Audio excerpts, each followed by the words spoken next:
Hey, what's up? What the patch does, in plain terms, is sweep up a handful of the nagging issues that cropped up after the massive, bigger and bolder release that dropped near the end of January.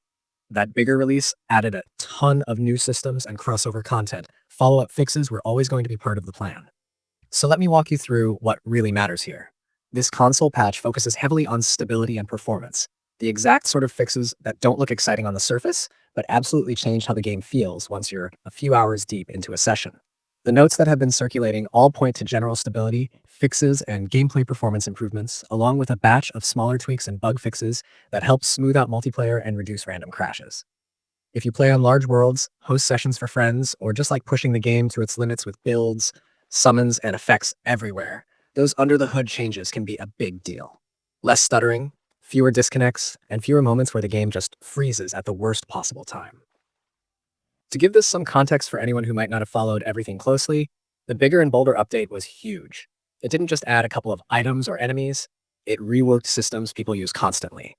There were changes to crafting, inventory quality of life improvements, new world options, fresh mechanics to experiment with, and even crossover content that brought in themed gear and items. On top of that, there were audio updates and soundtrack additions, which meant more things running in the background at once. Whenever an update reshapes that much of the game, it's almost guaranteed that edge case issues are going to pop up once millions of players get their hands on it, especially on consoles where performance tuning is a very careful balancing act. That's where this patch comes in. It's not here to add more content or shake up progression. Instead, it's about making sure all that new stuff actually works the way it should on PS4 and Xbox. The general wording of the patch notes highlights stability improvements across the board, better gameplay performance, and a variety of minor fixes. Those minor fixes might sound small, but they're usually the kind of things players notice immediately. Menus responding more reliably, fewer weird visual glitches, and systems behaving more consistently during long play sessions. A good way to explain this to viewers is by talking about what these fixes usually target.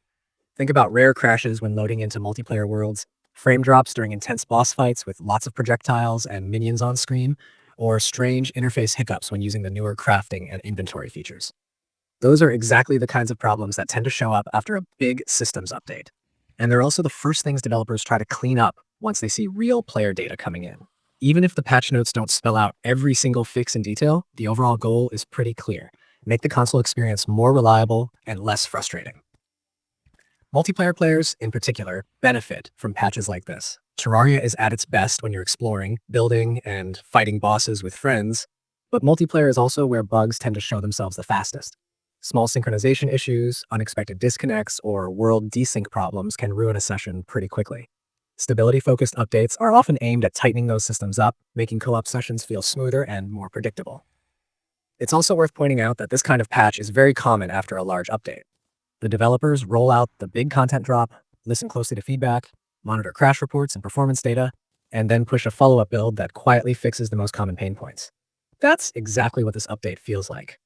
A maintenance pass meant to protect the experience and make sure the new content lands the way it was meant to.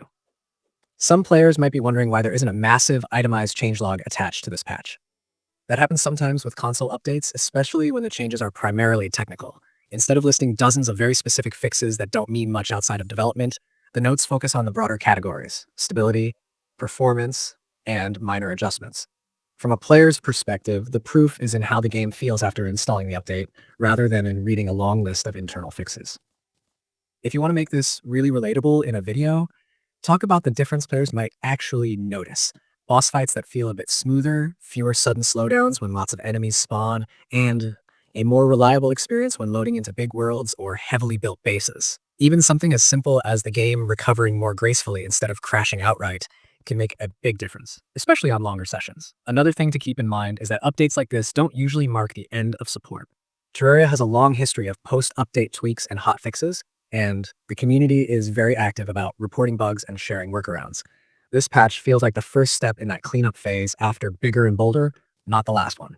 That's reassuring for console players who want to invest time into new worlds without worrying that they're going to run into constant technical issues.